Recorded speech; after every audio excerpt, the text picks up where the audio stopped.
Hey everyone. Today I'm diving into an emotional tale that packs a punch with some serious insights. Picture this, embarking on a journey that could lead straight to hell, only to stumble upon an unexpected character, a wealthy individual whose shocking revelations turned everything upside down for our main character.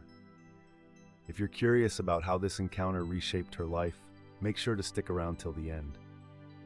Oh, and don't forget to drop a comment about where you're tuning in from. And please subscribe for more amazing stories like this. Let's embark on this journey of discovery together. So, I'm Lena Carter, and before we go any further, I should probably mention I'm not a writer or some well-known figure. I'm just an ordinary person who has lived through something out of the ordinary and feels a push to share my story. Like many others who have had a near-death experience, I was really hesitant to open up about it. In fact, I kept it bottled up for years, but eventually figured that sharing might actually help someone else out there. At 35, I was living what many people would describe as a perfect life in Phoenix, Arizona. You know the kind of pictures you see all over social media? The ones with a smiling husband, adorable kids, and a spotless home? That was my reality, at least on the surface. My husband, Mark, was the guy everyone admired. "You're so lucky, Lena," they would often say. Our two kids were simply the light of the house, smart and full of affection. I can still recall a morning that feels like a turning point. I was cooking breakfast for the kids when my youngest, Ethan, asked a question that now feels eerily prophetic. "Mommy, why do adults sometimes look happy but feel sad inside?" I brushed it off with the usual mom response about having good and bad days, completely unaware of the truth that was about to unfold. That fateful Tuesday, everything changed. While tidying up my computer files, I stumbled upon emails that shattered my world. You know how you read something over and over, hoping it's just a mistake? That was me. That night, after putting the kids to bed, I confronted him. His response? "It's all a misunderstanding," he said, keeping his calm demeanor that just irritated me more. "You're imagining things." But those emails were real, and what I soon learned was even harder to swallow. There was another home, another life, plans that didn't include me. The person I thought I knew for so many years wasn't who I believed him to be at all. It had been a little over a week since I'd come home from work to find my house eerily still. It wasn't just the absence of people. Everything that breathed life into our home was gone. The kids' clothes, their favorite toys, even the family photos, everything missing. Mark had taken the children and left nothing behind but a note on the fridge stating, "It's better this way." Around this low point, I crossed paths with Tyler Brooks, or Tyler as he preferred. He was a regular at the cafe where I found some small comfort each morning while I searched for signs of my kids. We started chatting because he, too, was wrestling with his own demons. There was a familiarity in his eyes, a shared understanding of sorrow, which made it easy to talk. "Sometimes we all need a little help to get through," he shared one day. His offer felt like a lifeline in my dark ocean of despair. After all, what did I have left to lose? I had already endured so much heartache. That summer night in Phoenix was oppressively hot, one of those evenings where the air just clung to you.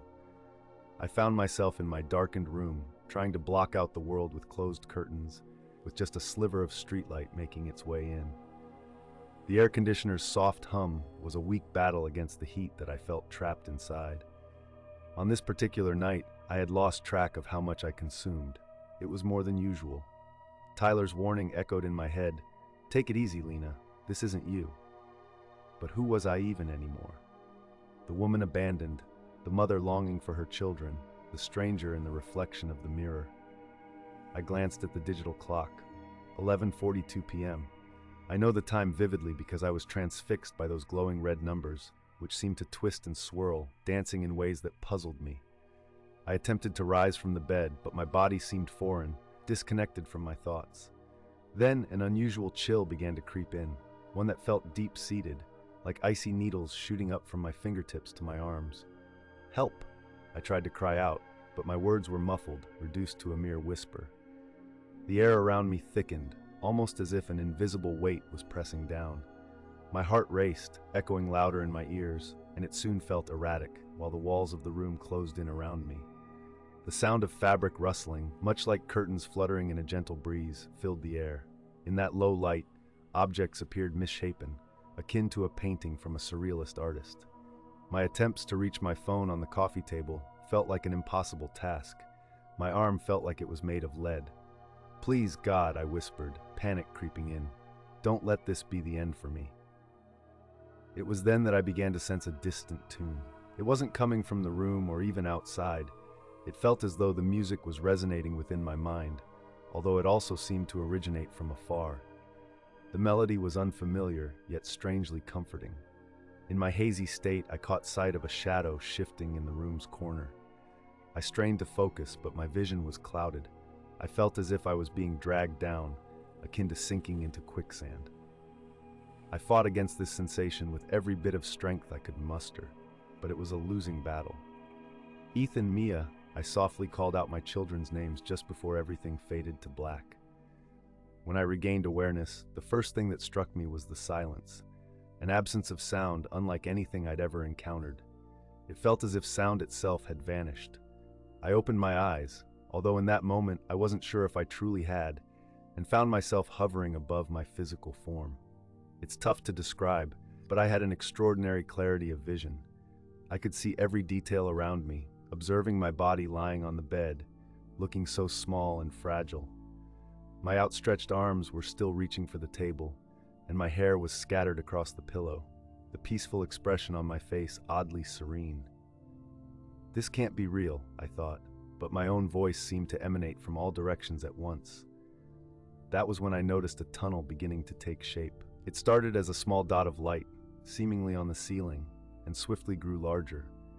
The walls of this tunnel were fluid, composed of pulsating energy in shades of blue and white that didn't exist in our reality. Each fragment of light appeared alive, moving in perfect harmony. I felt an inviting force drawing me toward the tunnel, gentle, yet impossible to resist, much like the pull of gravity, but in the opposite direction. I resisted initially. The fear of the unknown loomed large. "Don't be afraid," a voice echoed, though it seemed to come from everywhere and nowhere at once. It felt as if the tunnel was communicating directly with me. "This is merely the start of your journey." As I moved upward into the tunnel, the music swelled around me, the same familiar melody now resonating with astonishing clarity. It felt like I was caught in a moment where everything around me hummed with a kind of harmony that was hard to describe. It wasn't just sound, though. It was almost as if the very light in the tunnel carried its own melody. Time slipped away from me in a strange way. Was it minutes? Hours? I really couldn't tell. Every second seemed to stretch endlessly, while paradoxically, everything unfolded in the blink of an eye. As I drifted in that tunnel, fragments of my life began to swirl around me, projected like a film on the walls. There were my early years, treasured moments with my grandmother Lily, the day I wed Mark, and the joyous arrivals of my children. Each memory struck me with incredible clarity, almost as if I was experiencing them anew. I also stumbled upon forgotten moments, small acts of kindness I'd received, uplifting words I overlooked, and chances to lend a hand that I had let slip away. It dawned on me how easy it is to take things for granted until they're on the verge of slipping away. Suddenly, this vivid show began to shift. The pleasant glow that enveloped me dimmed, and an unsettling cacophony replaced the serene song. The jarring change threw me off balance. The warm welcome of the tunnel transformed into an oppressive darkness that felt as if it was consuming the tranquility I had just felt. At first, it was the smell that struck me, a harsh sulfur scent that clawed at my senses. If I still had a physical form at that moment, I would have been sickened. It was a rancid mix of decay, burning, and something else that suggested death, all swirling into an oppressive stench. "No, please don't," I whispered in desperation, a primal dread flooding over me. Then, the temperature skyrocketed. Unlike the stifling heat of Arizona, this was a deeper kind of warmth, a vapor that felt like it was searing my very essence. Before I knew it, I was descending into a landscape that was beyond anything I could describe from this world. The ground was a horrifying collage of dark rocks mingled with what looked like molten metal, forming twisted shapes that echoed tormented faces. Streams of fiery lava snaked through this grim terrain, casting an unsettling red glow that amplified the horror around me. And it was there, amid this chaos, I first heard them, the screams. Oh, those screams! They reverberated from every corner, creating a relentless symphony of anguish that pierced through every part of my being. These weren't just cries of physical pain. These were the wails of souls trapped in eternal torment. "Mom, I thought I heard Ethan." Panic surged through me, freezing whatever warmth I still had left. I screamed his name, frantically scanning my surroundings, but it wasn't him. Just another twisted trick of this dreadful place, forcing me to hear the voices I cherished, now filled with torment. All around me, I began to notice lost souls. Some wandered aimlessly, their expressions vacant, as if they'd been trapped here so long that their identities had slipped away. Others writhed in pain, caught in their personal hells. I saw figures attempting to scale endless mountains, while others fled from shadows that perpetually pursued them. Then, a shape came closer. It floated towards me, a woman, or what was left of one. Her eyes were dark voids of despair. When she spoke, her voice echoed like a chorus of suffering spirits. "You don't belong here," she said, her face twisting into something that may have resembled a smile. "But it will come back for you. It always does." I tried to step away, but the more I moved, the more lost souls seemed to cluster around me. That's when I spotted him, sitting alone on a dark stone. He looked familiar in a strange way. It was the wealthy man from Phoenix, the one I had often seen splashed across social media and gossip columns. William Stone, the extravagant real estate mogul known for his opulent parties and grand homes, barely resembled the man I recognized. Here among the torment, he looked utterly transformed. His posh clothes had turned into tattered rags, and the ever-smiling facade he wore in public was now replaced by a profound expression of sorrow and regret. Compelled by a blend of curiosity and pity, I drew nearer.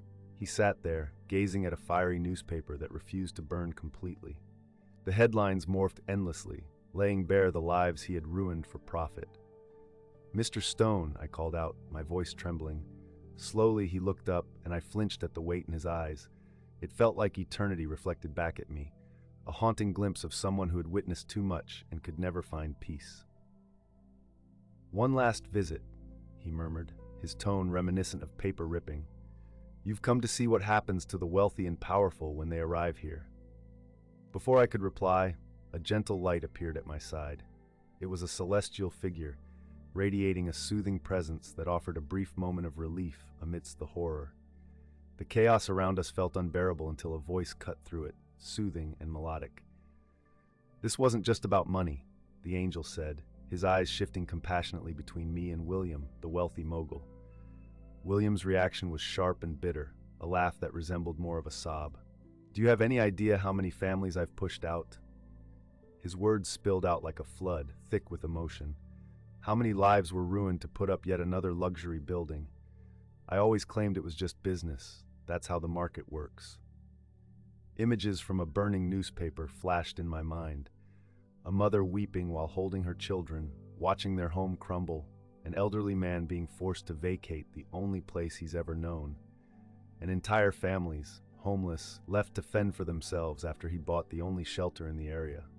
"The worst part," he continued, his voice trembling, "is I had so much a fortune. I could have saved those people and still had plenty left. But greed, it's insatiable, isn't it?" With a gentle motion, the angel placed a reassuring hand on my shoulder. "Look closely," he said quietly. "Here, all illusions fall away. No matter how much power or wealth one possesses, it means little when faced with the aftermath of our actions."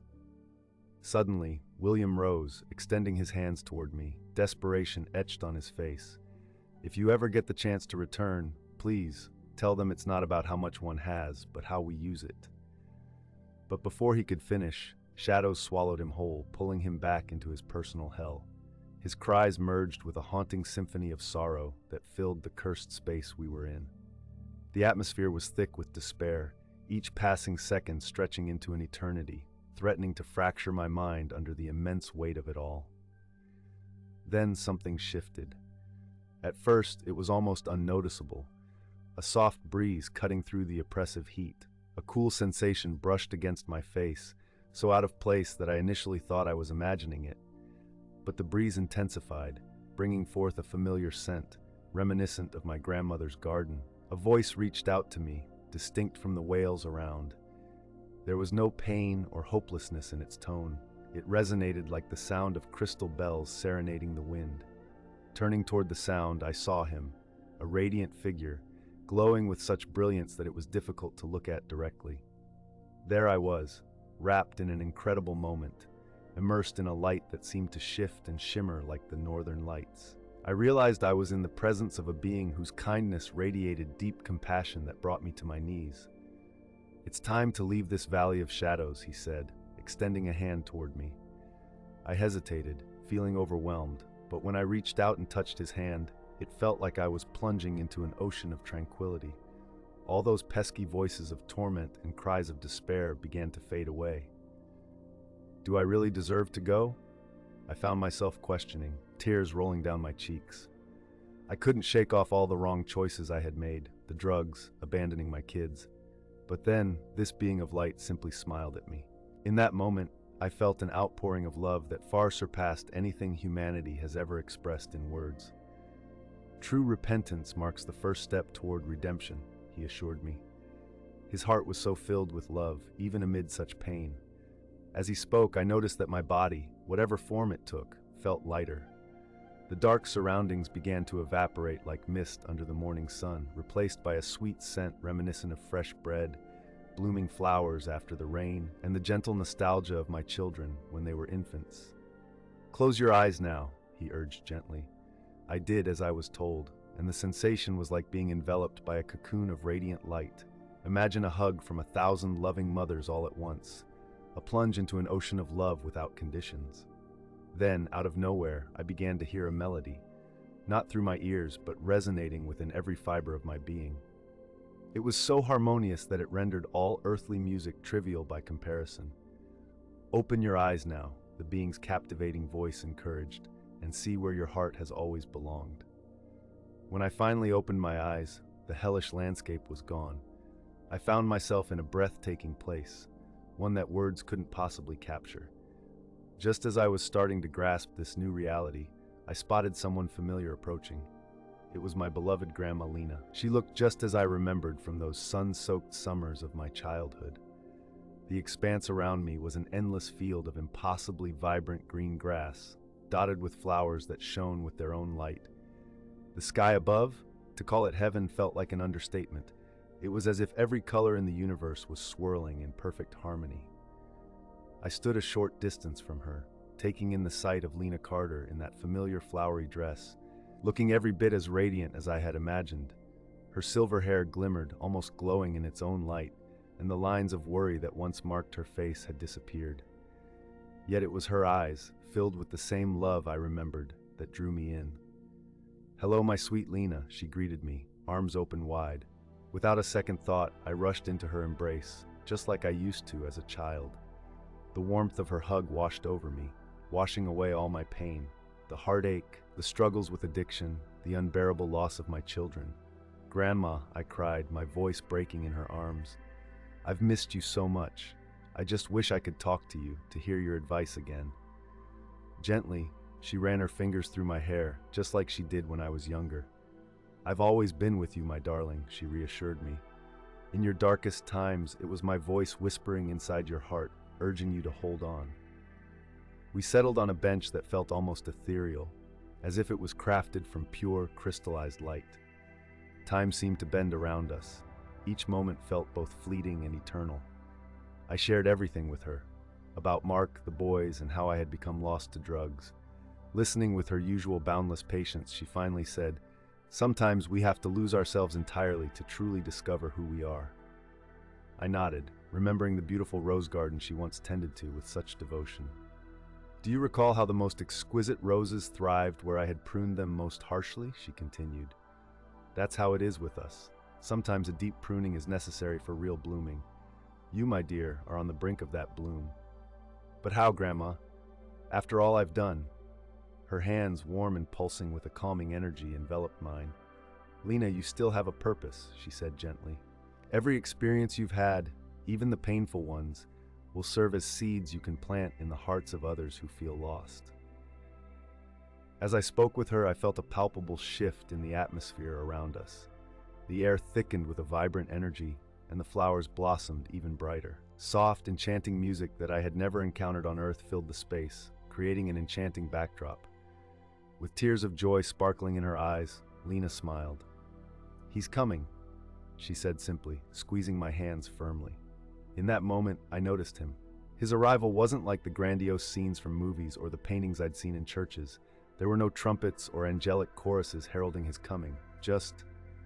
There was something indescribable about him. It was as if everything around us faded away when he appeared. Jesus walked towards us, his steps almost floating above the radiant grass. And those eyes, how could I even express their depth? It felt like they held all the love in the universe, all directed right at me. When he glanced my way, it was as if every single moment of my life was laid bare before him, completely understood. There was no trace of judgment, only an overwhelming love that struck me deeply enough to bring tears to my eyes. "My child," he spoke softly, his voice resonating through me, filling every part of my being. "You've walked through dark valleys." I found myself sobbing as I managed to reply, "I lost myself so much." He sat down beside me, and somehow the bench adapted to fit him perfectly. His cloak, shimmering like it was made of starlight, brushed against my hand. It sent gentle waves of peace washing over me. "Lena," he said my name, and it felt melodious, like a beautiful song. "You were never truly lost, even during your darkest times. When you felt abandoned, I was there. But the drugs, the way I left my children," I responded, beleaguered by guilt. He gently cut me off. "You didn't abandon them, they were taken from you. And about the drugs, sometimes we must delve into darkness to truly cherish the light." Then reaching out, he touched my face, wiping away my tears. In that moment, memories cascaded through my mind, not just the struggles, but moments of joy too. My children's first smiles, afternoons spent in the garden with Grandma Rose, and those small acts of kindness that had slipped through my memory. "You have a purpose greater than you know," he continued. "Your journey through the valley of shadows wasn't in vain. Each tear, every ounce of pain, every fight you faced will ultimately illuminate the path for others." I felt a flicker of hope, but questioned, "But how can I help others after everything I've done?" He smiled, and within that smile was a promise, a chance at redemption and a new beginning. "It's precisely your experiences that will allow you to help others. Your scars will become bridges to those still trapped in their darkness. Your story will serve as living proof that hope exists, and there's always a way back to the light." At that moment, Grandma Rose, who had been quietly supportive, took my other hand. It felt like the three of us shared a connection that spanned eternity. "You will return," Jesus assured me finally. "And when things get tough, hold on to this memory. Remember, you are never alone." "But I'm so scared," I admitted. I remembered feeling terrified about failing again, about not being strong enough. But then, he reminded me, quoting something that resonated deeply this time, "My strength is made perfect in weakness." Those words took on new life for me. He told me that my flaws were not something to fear. Instead, they were what allowed the light to shine through. The journey back was completely different from the way I came. Instead of a tunnel, I felt a steady heaviness returning to my body. The beautiful sounds of paradise faded away, replaced by the incessant beeping of hospital machines. The sweet scent of blossoms gave way to the sterile smell of antiseptic and medicine.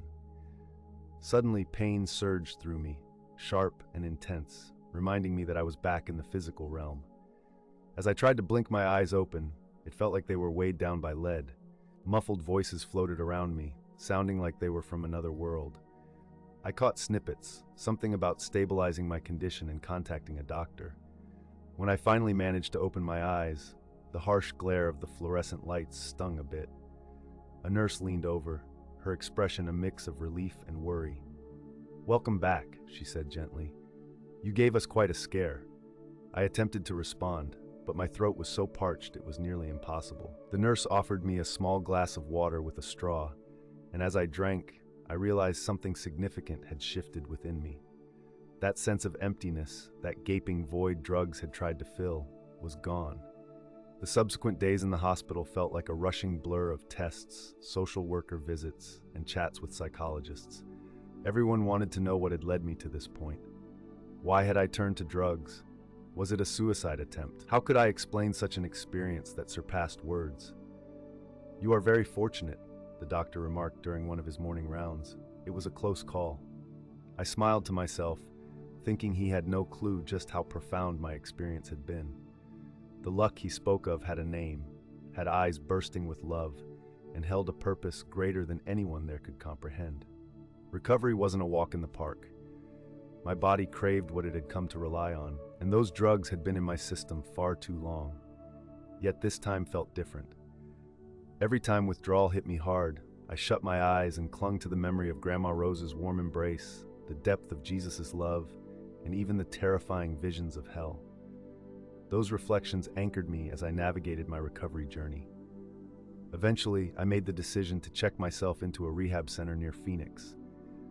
It was a straightforward place, but it welcomed me with open arms. In those early weeks, sleep was elusive. I found myself peering out of my bedroom window, replaying every single detail of what I had gone through, terrified of slipping into forgetfulness. "You look different," remarked Maria, my roommate at the center. "Most people here have a lost look, but there's something in your eyes." How could I possibly convey to her that I had glimpsed what lies beyond our world? So instead, I just smiled and squeezed her hand whenever she cried during her withdrawal struggles. As I moved forward, my search for my children took on a new vitality. This wasn't the frantic, destructive hunt from before. I felt a quiet confidence wash over me, a belief that I would reunite with them when the time was right. I started diving into social media, posting messages and pictures, hoping one day they might stumble across them. Then one ordinary spring Sunday changed everything. I was mindlessly scrolling through my email when a message practically leapt off the screen. "Mom, it's us, Ethan and Mia!" My heart skipped a beat. My hands were trembling so badly that I almost dropped my phone. The email continued, revealing how they had seen my posts, that their dad had spun them a different tale about our past, but they were now grown and ready to uncover the truth. "Can we meet?" 2 weeks later, I found myself in a public park in Phoenix, Arizona. When I spotted them walking toward me, disbelief swept over me. They had changed so much. Ethan, my youngest, was now taller than I was, and Mia, with her expressive eyes, carried a newfound maturity that tugged at my heart. "Mom," she said, and that single word held the weight of all those years we had missed. We collapsed into a group hug right there in the park, tears and laughter mixing freely. "You look different," Ethan said when we settled down to share some ice cream, "more at peace." I took a breath, choosing my words with care. "A lot has happened," I replied. "I've faced some hard times, but I also had experiences that transformed my life completely." It was during those turbulent moments that an old dream resurfaced, visiting Japan. After months of saving up, I finally made the journey in 2011. Little did I know, fate had plans for me during the Fukushima earthquake.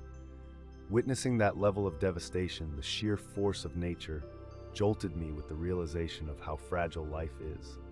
While I was there, volunteering at a makeshift shelter, an elderly woman from Japan took my hand and through translation said, "Your eyes know pain, but they also hold peace." In that moment, I recalled my near-death experience and how it had equipped me to face even the most challenging situations. Fear didn't touch me then. You know, when the ground shook, I felt this incredible bond with everyone around me. We were all battling our own struggles together. Today, my reality looks quite different. I've got Mia and Ethan with me on weekends, which is wonderful. I also spend my time volunteering at a rehab center. Now, I'm not an official counselor or anything. I'm just there to offer a listening ear. Sometimes, all someone needs is a warm hand to hold and someone who genuinely understands their pain. I haven't started any groups or written books, nor do I give speeches. My aim is much simpler, much more personal.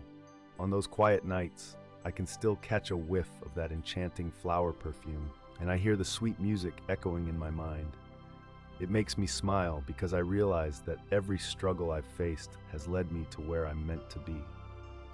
There's this saying that really resonates with me. Sometimes, it feels like we hit rock bottom just to find out that God is actually the rock supporting us there. I didn't just scrape the bottom. I went through it, experiencing both heaven and hell before returning to share my story. It's not for fame or accolades, but rather to show others that hope is always within reach. There's always a path back to the light.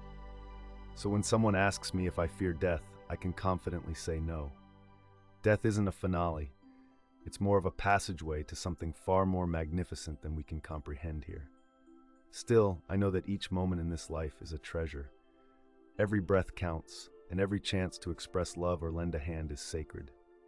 This is the narrative I share, though it's not the typical success saga the world often glorifies. Instead, it weaves together themes of fall and redemption, darkness and light, death and rebirth. It's a continuous story that unfolds day by day through each embrace and every life touched. Maybe, just maybe, someone who finds themselves lost in their own shadowy valley will stumble upon these words and feel a flicker of hope. What I've truly discovered on this journey is that none of us are ever truly alone. Even in our darkest hours, there's a light leading us back home.